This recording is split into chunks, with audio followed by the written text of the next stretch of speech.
He said, when the body aches, the soul too is weakened, and one is unable to pray properly, even when clear of sins. Thus, you must guard the health of the body carefully. God's initial intention was that people should be vegetarian.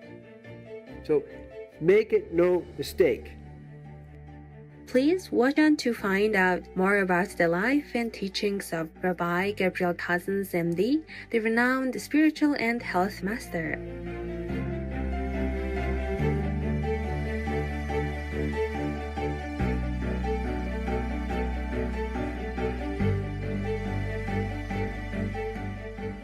Kind greetings, caring viewers. I'm Marella from Los Angeles, California, USA. All Jewish people from around the world are grateful for the understanding and patience that you beautify the world with.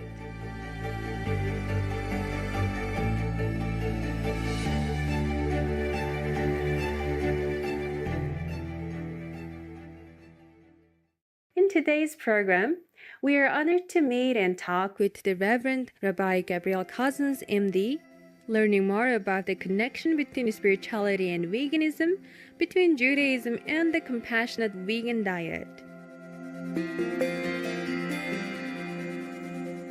Rabbi Gabriel Cousens, MD, is a renowned spiritual author, teacher, yogi, and a homeopath. He is also called DD, Doctor of Divinity. A diplomat of the American Board of Integrative Holistic Medicine and a diplomat Ayurveda, he is considered one of the leading live food medical doctors and spiritual nutrition experts in the world and is recognized as the fasting guru and detoxification expert by the New York Times. He is also a psychiatrist, family therapist, Ayurvedic practitioner, homeopath, acupuncturist, medical researcher, ecological leader, and best-selling author of books such as Spiritual Nutrition, Conscious Eating, Rainbow Green Live Food Cuisine, and There is a Cure for Diabetes. Gabriel Cousens, MD, has developed the first live food vegan master's program in the world in conjunction with the University of Integrated Science, California. He is the director and founder of the Tree of Life Foundation and the Tree of Life Rejuvenation Center, called by Harper's Magazine one of the world's best 10 yoga and detoxification retreats. Dr. Cousens has taught about live foods, spirituality, and diabetes prevention throughout countries all over the world.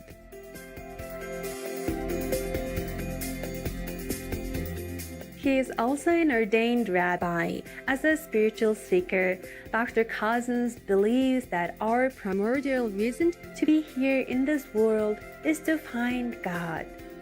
After a deep search for the best connection with a spiritual teacher or guru, Dr. Gabriel Cousens became a student of Swami Muktananda in India, staying there for 7 years. He returned to the USA in 1981 and studied Kabbalah in the Essenes. And later, in 1988, he became ordained. Gabriel Cousens is married to Shanti Cousens and has 2 children and 3 grandchildren. We asked Dr. Gabriel Cousens, as being a devoted follower of the Jewish faith, to tell us some of the passages where in the Hebrew Bible or the Torah it mentions the profound connection between body and soul or the effect of consuming animals. The basic Torah teaching about food is a vegetarian vision.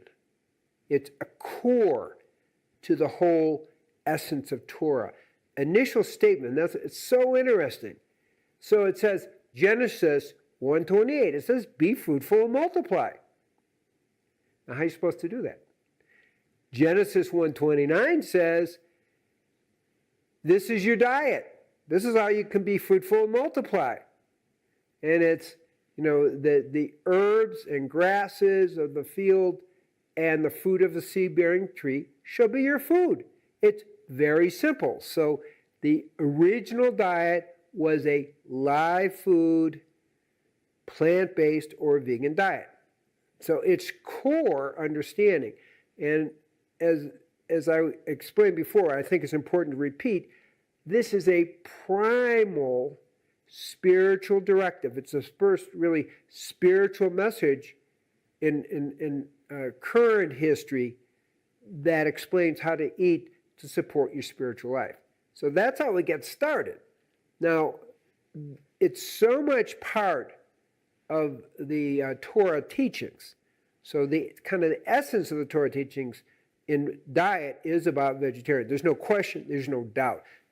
But the truth is, about 13% of the people in Israel are actually vegetarian. So that's a very high percentage, second only to India. Okay? Now, where we go forward, I'm going to just share some quotes because the relationship, the body and spirit, is very, very important. So I want to just read the one statement, Venish Martim Miod Lanafshotekum. That's Hebrew.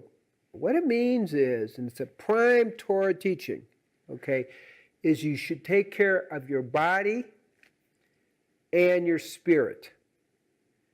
And it relates specifically to diet, okay? And then there's really 7 teachings that come out of the Torah way that have to do with being vegetarian. The first is take care of your health. And that is primary. And what there is a very strong connection between your health and your spirit. I'm just going to read some quotes here. And one of the greatest rabbis and doctors of all times is the Rambam. Lived in about the 12th century. Lived 1134 to 1205. Okay? And he said the biggest directive of the Torah is to know the Creator. Okay? Then he says, knowing the Creator is the first and foremost mitzvah or good deed, and eating well and healthy is a primary directive because you can't know the Creator if you're not healthy and your mind isn't clear. That's very important. And that's the illness keeps us from the knowledge of the Creator. Now, other teachers have said it in a variety of ways, but these are great rabbis and great teachers. The Rambam, again, says the welfare of the soul can only be achieved after attaining the welfare of the body. Couldn't be clearer. It's just very, very clear. The Baal Shem Tov, a really great teacher lived around the early 17th century. He was born in 1698, died in 1760, roughly speaking. He said, when the body aches, the soul too is weakened. And one is unable to pray properly, even when clear of sins. Thus, you must guard the health of the body carefully. So these are great leaders, great spiritual teachers. His student, the Maggid Mezrich, said, a small hole in the body causes a big hole in the soul. So these are, what I'm saying, are primary teachings that have been handed down for thousands of years. So it's not a small thing. Now, I mentioned Genesis 1:29. I really want to mention Genesis 2:16, just so people are clear. We're not making this up. This is real, okay? And God commanded man, saying, of every tree of the garden thou mayest eat freely. Okay? Then Genesis 3:18, and thou shalt eat the herb of the field. Okay? And then we go further. When they went into the desert, they were given manna. That's vegan. Okay, the manna is vegan. And people resisted it. And so he allowed them to have meat, and thousands of people died just when they put the meat in their mouth. It was so toxic to them. And that's in Numbers 11:34. In other words, the meat was so toxic they literally couldn't handle it, and they died. And it was called the graves of lust. So in the Torah tradition, the real deep Torah tradition, eating meat is considered lust. And they give you permission only if you aren't at an evolved position to be vegetarian and to be vegan. So you get permission because we don't want to make it too impossible. But permission doesn't mean direction, and that's important. Okay? And there's another one about the Egyptians. He said, if you eat the way of the Egyptians, which is eating meat and fish and things, you will have all the diseases of the Egyptians. So it's really pretty clear the intention. And one of the great teachers, following the Rambam, is actually before the Rambam, is one of the great Jewish scholars called Rashi, 1040 to 1105. Okay? And here's what he says. God's initial intention was that people should be vegetarians. So make it no mistake. Okay? And part of the reason is that animals are considered in the Torah tradition to have a living soul. And you are not allowed to kill a being with a living soul. Obviously, humans have a living soul, but animals also. And now there's more sentience to the human. We're not saying animals and humans are the same, but they still considered a living soul, that the breath of God was blown into the animal. So it is really not acceptable to kill a living being with a living soul. And that's part of the teachings. And that's why it's really, this dietary law that I've given you is really a unique statement in human spiritual history. It's a unique statement at that time in history. Now, we're not talking now, but I'm talking about at that time in history. So that's what's really important.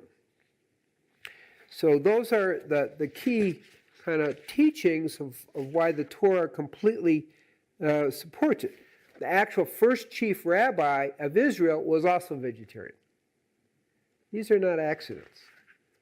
I'm just going to have to take a quick...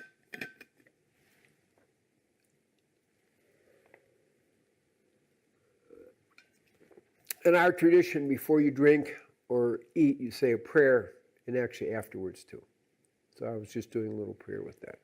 Because eating is an act of holiness. And you don't want to eat death. That's not very holy. So that's another reason why the vegan is so important, because eating is an act of holiness and sanctification of our food. And when we kill an animal, we're eating death. And that actually affects our souls in a negative way. We are thankful to the respected Dr. Gabriel Cousens for making the time for this interview. We are certainly happy we could shed some more light on his wisdom and noble presence, for giving the opportunity more seeds of the divine teachings to be planted into people's consciousness. May your great and effortless example give even more people the courage to open their hearts and souls for the now better conditions in our world, Dr. Cousens. As always, your kind and vibrant presence was a big pleasure for us today. Thank you for the uplifting talk and your serious and sincere approach that you invested in it. For more information on the Tree of Life Center, please visit treeoflifecenterus.com.